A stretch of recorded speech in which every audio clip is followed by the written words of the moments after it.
Just like it's hinted in the company's name, Sphero is known for little round robots that roll around on the floor. You control them with your phone. A few light up while others can do cool tricks like flips and riding along walls.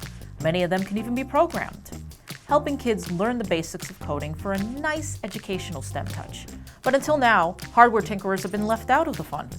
They've had to move on to other DIY tech products to get their wiring and soldering fix.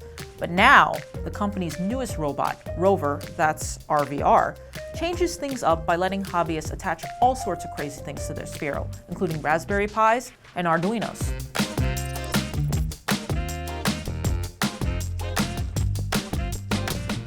At first glance, well, it's already quite different. The Sphero isn't a sphere at all.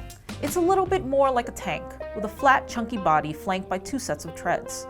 It really looks like it means business. There are headlights and taillights, infrared sensors on the front and back, and even a color reader on the bottom. That last one is courtesy of Spectrums, a music education startup which Sphero bought last year. But the main attraction is the large plastic shell on the top, studded with slots for cards and servos and any other doodads you want to add. You can put in any kind of development board here you want, like Adafruit or even homebrew concoctions, because it's all standard wiring with no proprietary connectors or parts. Though Sphero is doing bundles with SparkFun to save budding engineers some time and trouble. And if you don't like the arrangement of slots on the cover, Sphero is going to make design files available so owners of 3D printers can just make their own. The goal is complete customization here. Well, that and getting kids further in the STEM subjects.